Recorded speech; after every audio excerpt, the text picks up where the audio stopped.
Well, good afternoon. Thanks for coming.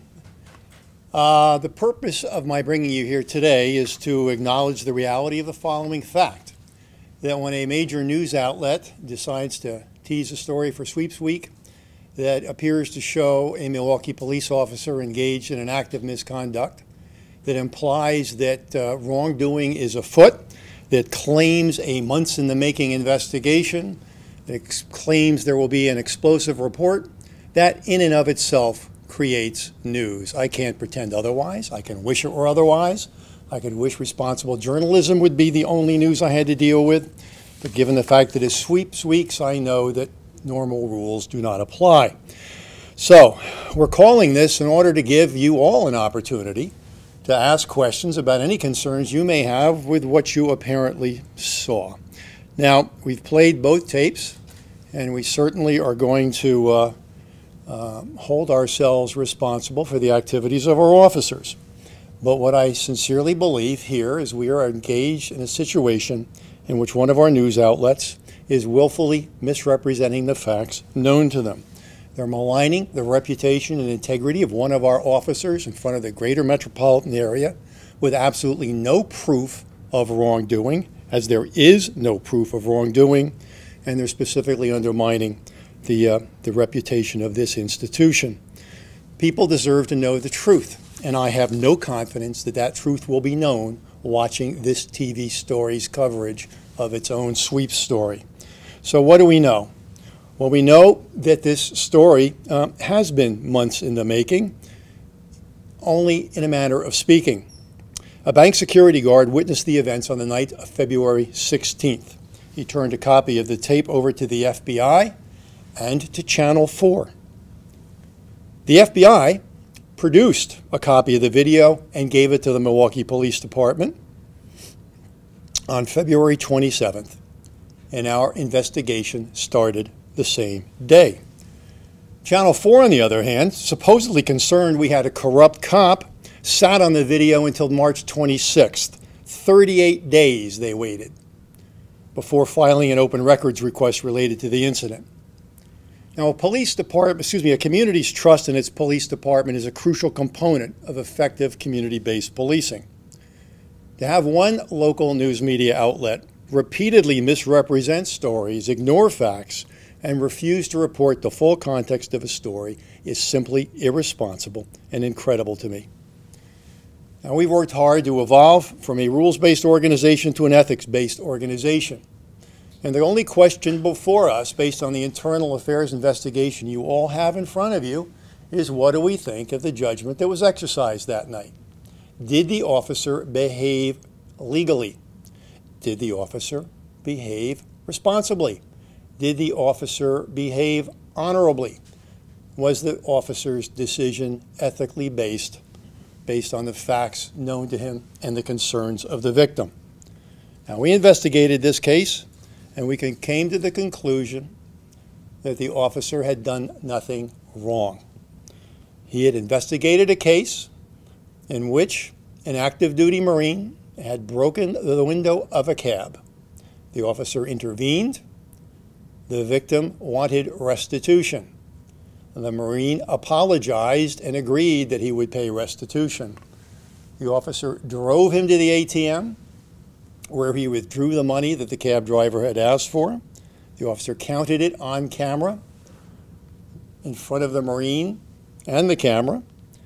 He returned to the scene, gave the money to the taxi cab driver, who indicated his satisfaction, signed the officer's memo book, and the Marine, who was on leave prior to being sent to Afghanistan, he's at 29 Palms now, preparing for his next tour of duty in Afghanistan, was happy not to be under arrest, awaiting disposition of a case in which the victim was made whole at the scene by the Marine. That's it. That's what we've got. And that is what one news story is using to destroy the reputation of an officer who's not only a Marine Corps veteran himself, but has been deployed twice to Afghanistan with the Air National Guard. An officer who's been decorated for bravery, an officer we think well enough of to put in the police academy right now, teaching other officers. An officer who's been a big brother, an officer who coaches basketball. But for 3 days, we've watched him portrayed as a villain. It's irresponsible, and it's disgraceful. Now, this department makes mistakes sometimes, and we stand up and we take the heat when we have to. But it is thoroughly inappropriate to degrade someone in a pathetic attempt to increase your ratings during one period of time. As I say, other people may disagree with the judgment that was used, but we're satisfied that it was ethical and lawful and in pursuit of the department's mission. So if you have any questions, please let me know. Yes, we do have questions for you, Chief. I'm not going to go back and forth with the judgment of whether you believe a promo made by the promotions department in today's TMJ4 was justifiable or not. Obviously, the story has not aired yet, so one can say that you're making a judgment based upon a story you have not seen. But the fact of the matter is, the video that you just showed was dropped off to today's TMJ4, and one thing you failed to mention in your report today is that the individual that released this video, the security guard, clearly said that he did not trust the Milwaukee Police Department to investigate this matter clearly. That's why he dropped a copy off to the FBI, and that's why he asked Channel 4 to make sure that the department got to the bottom of this. The question that we have for you and your entire department, with all due respect, sir, how do you change the perception? Your officers, your internal affairs did it right this time. How do you change the perception of people who feel as if your department will not investigate properly? I think the biggest reason people might have that perception is because of your hard work. The fact of the matter is, if you thought we had a corrupt officer, you had a moral obligation to bring that to our attention. You sat on the tape for a month. We were investigating that case. The FBI is ethical enough to get that tape to us immediately so we could investigate it and make sure we don't have somebody out there shaking people down and taking their money. But your news organization decided to hold that. They held it from us. They held it from us. If they were the only ones who knew about it, what you would have had was a great sandbag story because we would not have known what happened. Mercifully, the FBI gave us the tape and we could commence an investigation. Do you know when we received a copy of the DVD, sir? You're making another assumption that we received it the day it happened. Mm-hmm. So therefore, when we put in our request, we put in information to gather all of the information regarding everyone that was working that night. However, your department declined to give us basic information, and you asked us to wait 3 months, 2 months for an internal affairs report.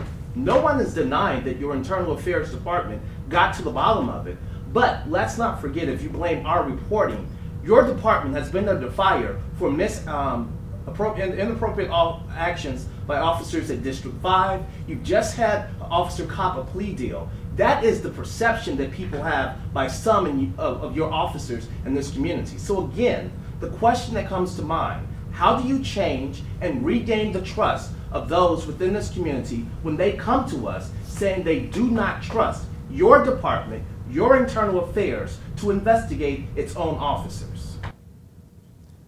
My spidey senses tell me you're going to fare better in this exchange on your news story about it than I will. But let me provide some background context. When your news media outlet reached out to us for the roster of who worked that night, our PIO said, "What do you want to know for? How can we help you? What do you need? What do you got?" And when we found out you had a tape and an investigation going, what he said was, "Investigation's almost done. If you want to wait, we'll give you the results of the investigation." That's the big, we didn't give you the information. Come on, Jamar. I'll tell you how we changed the perception. I'm old enough to remember when being transparent was supposedly a bad thing. All right, now we recognize that it's a good thing. And transparency means that when we have the facts, we bring them to the attention of the public through the news media and through any other outlet that's available to us. And that's what we're doing here today. You know, we can't disregard the fact that the way this story has been set up, it looks like we have a scandal. The other thing I want to mention is we've had some problems. But what I think is germane is that no American police department is going to police a major city without there being acts of misconduct from time to time. The challenge is, what does the police department do about it?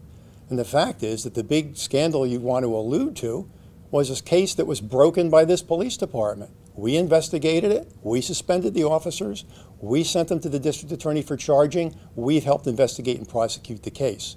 So the fact of the matter is that we're the ones that are confronting wrongdoing directly even as we come to the defense of those officers who are inappropriately maligned. I've got a responsibility to do both.